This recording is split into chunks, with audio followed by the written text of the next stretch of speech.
عوامل زیادی در کامیابی و یا ناکامی یک تجارت نقش دارد. اما نوشتن و داشتن یک طرح تجارتی مهمترین و اساسی ترین عامل است برای کامیابی تجارتتان. یک پلان تجارتی میتونه شما را در بخش‌های مختلف تجارتتان کمک کنه. طور مثال برای جلب نظر سرمایه گذاران و تامین بودجه برای شروع یا رشد تجارتتان، مشخص ساختن استراتژی تجارتتان، شناسایی مشکلات، موانع و چالش‌هایی که ممکن در آینده سد راهتان شود و پی بردن به نقاط ضعف و قوت طرح شما و شناسایی بسیار از جزئیات دیگه‌ای که برای موفقیت تجارتتان ضروری است. در این ویدیو ما در مورد اینکه کدام اطلاعات باید در یک طرح تجارتی شامل باشد معلومات می‌دهم. در قدم اول پلان تجارتی شما باید 4 عامل مستقل را که برای کامیابی تجارت شما حیاتی است ارزیابی کنید. اولاً افرادی که تجارت را شروع و اداره می کنند و همچنین افرادی که خدمات کلیدی و مهم را برای تجارت شما ارائه می کنند مانند حسابداران و فروشنده ها. شما باید هم تیمی ها و هم تیمتان بسیار زیاد با دقت انتخاب کنین، چون بدون تیم مناسب هیچ یک از قسمت های دیگر تجارتتان واقعا مهم نیست. چرا؟ چون سرمایه گذاران نمیخواهند با ستارتاپ ها و تجارت های نوی که قابل پیش بینی نیستن و تیمشان هم بسیار جدی و قوی نیست در او سرمایه گذاری کنه و امرای از اونا یک جای تجارت کنه.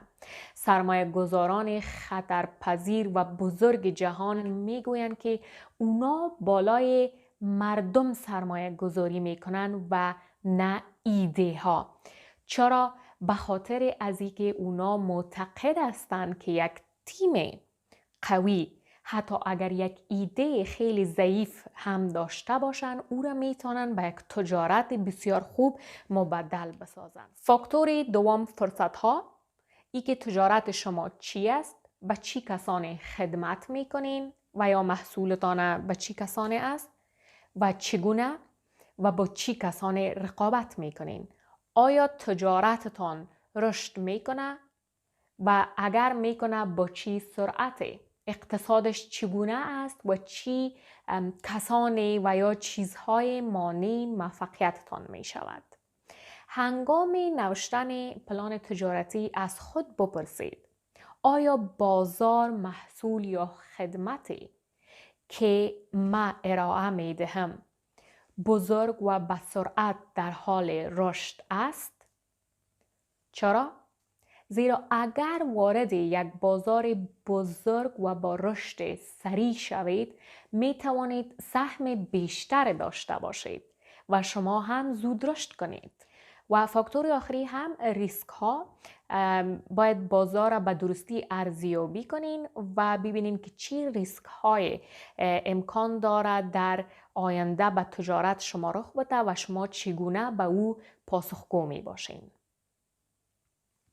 و حالا هم نقاط مهمی که باید در طرح تجارتی شما شامل باشد. خلاصه اجرایی. در این بخش خلاصه همه نقاط مهم تجارتتان در یک صفحه، یعنی 1 الی 2 جمله در مورد هر بخش. و در این بخش از همه اولتر شما باید در مورد کنسپت تجارتتان بنویسید، در مورد اهداف و پلان‌های تجارتیتان به طور واضح و مفصل معلومات بدهید. اهدافتان اهداف کوتاه مدت که شاید برای 12 ماه آینده باشه، اهداف میان مدت و اهداف دراز مدت خود به طور واضح و مفصل تشریح کنید. در مورد محصول خود معلومات ارائه کنید. اینکه شما چی مشکل را حل میکنید و محصول یا خدمت شما از دیگران چی فرق داره. اگر شما به کانال یوتیوب ما ببینین، ما در مورد از اینکه چطور آدم میتونه یک تجارت آغاز کنه معلومات میتم. و اگر شما به یوتیوب مراجعه کنین، کانال های بسیار زیاد دیگری هم است که در مورد از اینکه چطور آدم میتونه یک تجارت آغاز کنه معلومات میتن. اما فرق ما با این کانال ها چی است؟ در قدم اول ما به زبان دری و پشتو صحبت میکنم، در حالی که کانال های بسیار زیادی دیگه هستند که در زبان انگلیسی هستند. دوم، امی فوکس و تمرکز ما بالای تجارت در کشورهای رو به پیشرفت مانند افغانستان است. سوم، چون که من خودم در رشته تجارت و کارآفرینی ماستر دارم و فعلا هم در یکی از بزرگترین پوهنتون‌های کشور نروژ کار میکنم، من دسترسی به امو دیتابیس دارم که تمام محصلین جهان به او دسترسی دارن و به همین دلیل منابع ما منابع اولیه و اوریجینال یا اصلی هستند. پس همین فرق ما با تجارت‌های دیگر. شما باید در مورد مارکت، مورد هدف و پلان مارکتینگ یا بازاریابی هم معلومات بدهید و در آخر هم طرح اقتصادی، این که چقدر پول دارین، چقدر پول به خاطر تولید محصول و یا سرویستان مصرف میکنین، چقدر پول ضرورت دارین و چقدر عاید و یا هم سود در آینده خواهید داشت. در بخش بعدی طرح تجارتیتان خلاصه شرکت و یا کمپانیتان می نویسین و در این بخش شما باید به چند سوال عمده جواب بدهید. شما کی هستین و چی پلان دارین؟ تجارتتان چی است؟ همین اکنون کجا هستین؟ کجا می خواهید در آینده باشین و چطور به اونجا میتونین برسین؟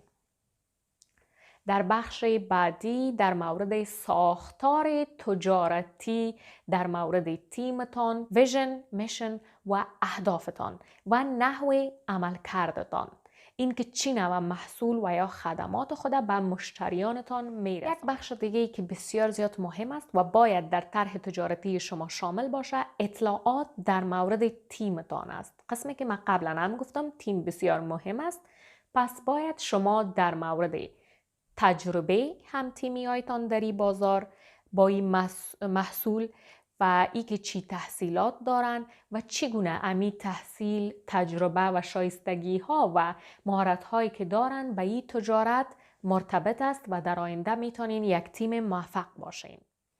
در این بخش در مورد بازاری که شما داخل میشین، تجارت های شبیه که در مارکت قبل از شما وجود داره، در مورد قیمت گذاری، تبلیغات یا مارکتینگ، بازاریابی، هزینه ها و مدل تجارتیتان یا بزنس مدل باید بنویسین. تقسیم بندی مشتریان و یا کاستمر سگمنتیشن، مشتریان شما کی هستند، چند ساله هستند، در کجا زندگی میکنن و چقدر تحصیل دارند و چقدر عاید دارند. در بخش بعدی در مورد برنامه مالی خود، یک طرح تجارتی خوب باید دارای پیشبینی فروش واقعی، بالانس شیت و پروفیت استیتمنت باشد. دوستان عزیز، اگر ویدیو را تا آخر دیدین و علاقمند هستین که یک سمپل، یک نمونه و یا هم مثال یک طرح تجارتی را ما همراه شما شریک بسازم، میتونین که ایمیل آدرس خود در پایین همین ویدیو نوشته کنین و در عین حال بنویسین که شما امی طرح تجارتی را در کدام زبان میخواین، انگلیسی، دری و یا پشتو، و ما به زودترین فرصت طرح تجارتی را در ایمیل شما بر شما ارسال میکنم. اگر ویدیو را خوش کردین لطفاً لایک کنین و سابسکرایب کردن به چینل ما را فراموش نکنین. روز خوش، خدا حافظ.